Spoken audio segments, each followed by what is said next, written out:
said you had him, since the beginning. Yeah. For you personally, how exciting was that when you saw the fight start? It's unbelievable. It's 5.5 years, bringing him from Russia to Siberia, back and forth. When he lost the Herrera fight on ESPN, most of the guys who know me, I went to have 2 martinis. Bad night. Now, but he said we got through that, bring him back. In the old days, fighters didn't lose one fight; they lost 3 or 4, but they were still fighters. And it wasn't the issue that he lost; it was a setback. Not that it was going to be detrimental overall. So what we did was we just kept bringing them back, one thing my mother always said, she preferred children to be more lucky than spar. Freddie needs somebody spar with Manny, Aaron's in the gym. Ruslan's giving Manny life and death. He says, "Where'd you find this kid?" I said, "In Siberia." And that's how we got the opportunity.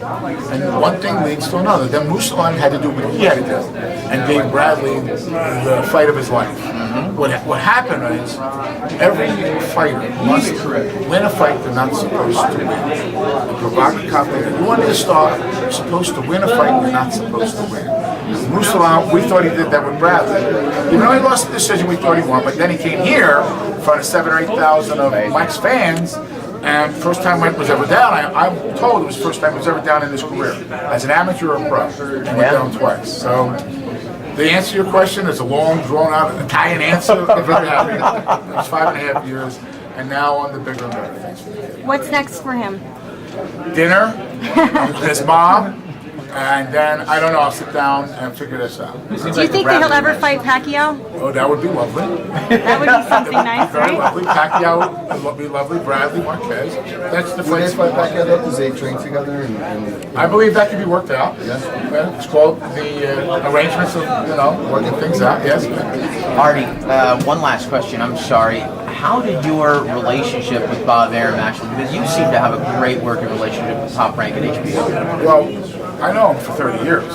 When I first got my promoter's license, I was 32 years old, and it was in Las Vegas, and my first fight was at Bally's. At the time that I got my license, he calls me up, and he says, "Come on, I want to take you out to dinner." It's the biggest promoter in the world then, 30-some years. And we went out to dinner, went out to a fight, and I've known him all. Everybody, if you're reasonable, you can work with anybody. And you have to see their side of the table, and then you see your own, and somewhere in the middle you meet. And if you're not reasonable, the worst thing you can do in any business is get crazy, fight with an ego, or that, it's your way or no other way. That's not how it works in life. So Aaron, I've known him for 30 years, and I learned a lot from Aaron. I don't problem with I learned from King. I learned to be sharp with King. There's a lot. But you have to be reasonable in life. And you have to be reasonable. So do you prefer working with Top Rank or Golden Boy to have Danny Garcia and those options? Loaded question. I love loaded questions right after a big fight. Loaded question. But is it an option? The options are that we are fighting for HBO. Right? And we want HBO to give us an opportunity. And I have no opportunities on Showtime to lose them. So the honest answer is that there is Manny Pacquiao, there is Martinez, there's Bradley, there's Rios, there's Mike Alvarado.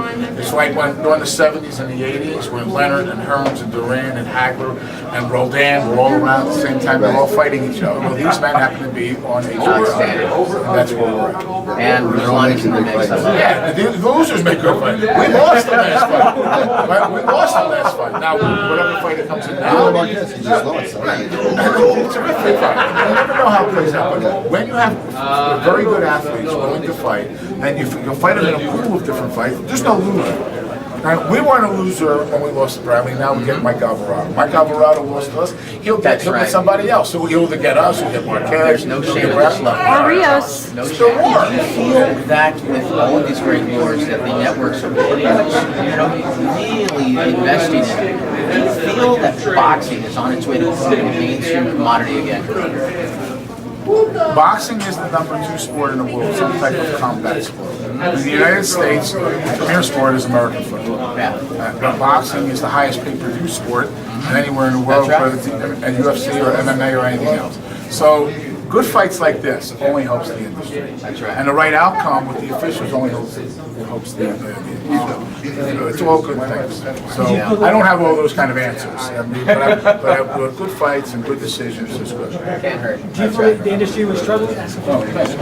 Oh, yeah. I'll call you tomorrow. No, not tomorrow. I'll call you Monday. Well, we just don't give them major exposure, that's all. But anyway, Hey, Artie, do you think it's like we have two leagues now, like the Showtime, the Golden Boy League, Hey, and the you know what? Top Rank and everybody else, HBO League? I don't think having competitive networks vying for the best fights is a bad thing. that's a great thing for the consumer. I think it's a good fit for the consumer and for the athletes, and also for the promoters and the managers and the trainers and the cutmen and the conditioning people, because there's more people out there trying to get fights. But there's only one pie of money, and Showtime is triple how much they used to spend on fights. It's going to Golden Boy, but that leaves more money at HBO for everybody else. Well, they all have their own network of revenue. I mean, there's not more than one pie. Right, but you know what I mean? The pie is increased, I guess, is a better. Well, you mean on one network, Right. On the Showtime network. But because those fighters aren't on HBO, it's just leftover money that would have. I have no idea. You know what I mean, though? No, I actually don't know. What I do know is that each of the networks have a budget, whether it's ESPN or Univision or Fox One or Showtime, whatever level of events that they're putting on, whether it's boxing or soccer or anything else, that's their budget.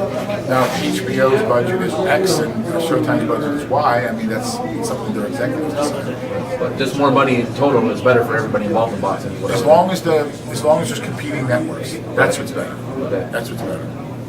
Hey Artie, what about, I mean, because you remember, man, you're a big sports fan, AFL, NFL, football went through this, man, several decades ago, and they met up for a Super Bowl. Why can't we do the same thing, man, in boxing? I don't know. I don't have an answer for that. I guess we can in time. Right now, but an hour after I just won a very big fight. So right now, I can't. I don't know what else the answer would be. Leonardo DiCaprio, king of the world, brother. Thanks, guys.